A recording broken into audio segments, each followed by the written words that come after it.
agree with you, Michael, and I just think that the issue right now is just the issues are just too complex for any one of these organizations.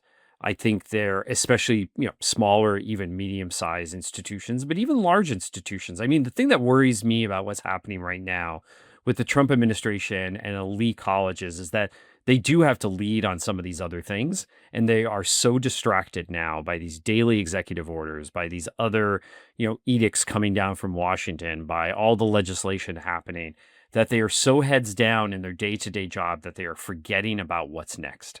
And if they're not thinking about what's next, I will tell you that, most medium and small size institutions, which are under existential threat, just around, their budgets and the demographic cliff and all the other issues that we're talking about, they're not really thinking about what's next because they have to think about what's next for tomorrow or next year. They're definitely not thinking 5 years out. And all of this then is a recipe for who is thinking about this in higher ed, right? Well, so Who's maybe this is really Ackman's thinking about point. that? Maybe this is where Ackman's right? Which is starting something from whole cloth. If you can get the money up front, if there's an accreditation pathway that I suspect will appear over the Trump administration, maybe that's where you can actually do something different, right? Like matter and space. We'll see who else comes into higher ed.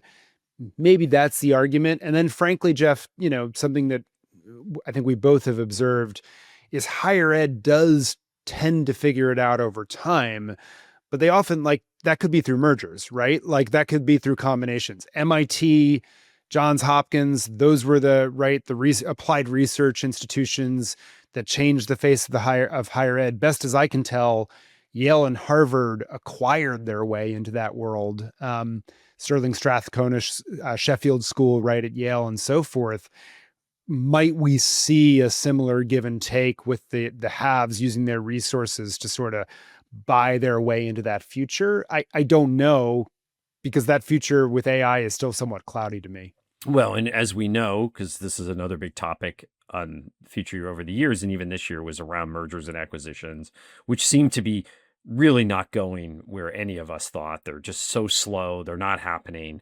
I wonder if it's going to be the opposite, and we're going to start to see spinoffs, right? Newco ideas, right? Where we're going to start to see institutions spin off things that they can no longer support.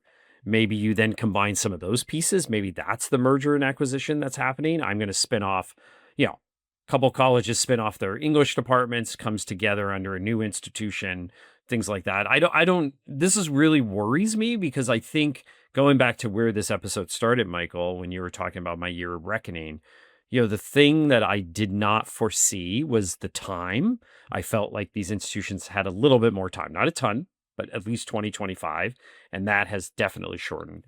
But they also had the attention, right? That they could focus on this. And what's coming down from Washington doesn't allow that focus. Well, and that's because I think we both thought it would be congressional action in concert with the White House driving it, which would have been a deliberative process with time to see what's coming down. And that's not what's occurred, right? That thing that, how a bill becomes a law, we thought would actually be followed. And instead it's, how we think law happens, which is by, one person. Joke's on us, I guess. Yeah, but I guess so. maybe we'll leave it there, Jeff. I will tell you the one place that I would look to the future also, the Northeasterns, Drexels of the world that have co-op programs and strong relationships with employers. I think the more you pull that into higher ed and students are doing real work with AI as part of their curriculum experience, I think that will be a big advantage going forward.